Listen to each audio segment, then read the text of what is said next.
Hi everyone.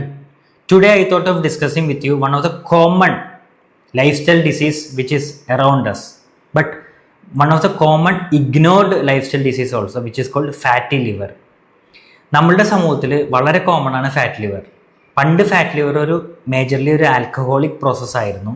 എങ്കിൽ ഇപ്പോൾ fat liver non alcoholic പ്രോസസ്സാണ്. ഞങ്ങൾ അപ്രോച്ച് ചെയ്യുന്ന ഒരുപാട് യങ്ങർ ലേഡീസിനടക്കം ഫാറ്റ് ലിവർ ഉണ്ട്. ഓക്കെ, പക്ഷേ ഫാറ്റ് ലിവർ പലപ്പോഴും നമ്മളൊരു സീരിയസ് ആയിട്ടുള്ളൊരു കൺസേൺ ആയിട്ട് എടുക്കാറില്ല. ഒന്നാമത്തെ കാരണം നമുക്ക് ഫാറ്റ് ലിവർ ഉണ്ടോ ഇല്ലയോ എന്ന് നമുക്ക് അറിയില്ല എന്നുള്ളൊരു കാര്യമാണ്. കാരണം ഇതിന് പ്രത്യേകിച്ചൊരു പെയിൻ ആയിട്ടുള്ളൊരു പ്രോസസ്സൊന്നും ഇനീഷ്യൽ സ്റ്റേജിൽ ഉണ്ടാവാറില്ല.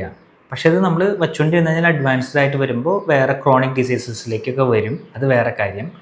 ഫാറ്റ് ലിവർ നമുക്ക് ഉണ്ടോ ഇല്ലയോ എന്ന് അറിയാനായിട്ടുള്ള ഒരു കാര്യം നമ്മൾ നമ്മുടെ ബെല്ലി ഒബ്സർവ് ചെയ്യുക എന്നുള്ളതാണ്. നമ്മുടെ വയറ് ഭയങ്കരമായിട്ട് ചാടി നിൽക്കുന്നുണ്ട്, അല്ലെങ്കിൽ ഒരു ബാസ്കറ്റ് ബോൾ ഷേപ്പിലാണ് വയറ് ഉള്ളതെന്നുണ്ടെങ്കിൽ നമുക്ക് ഫാറ്റ് ലിവർ ഉണ്ടാവാനുള്ള ചാൻസസ് ഭയങ്കര ഹൈ ആണ്. ട്രിംഫിറ്റ് RH കോൺടാക്ട് ചെയ്യുന്ന എല്ലാവർക്കും നമ്മൾ ഫാറ്റ് ലിവർ റിവേഴ്സൽ കൊടുത്തിട്ടുണ്ട്.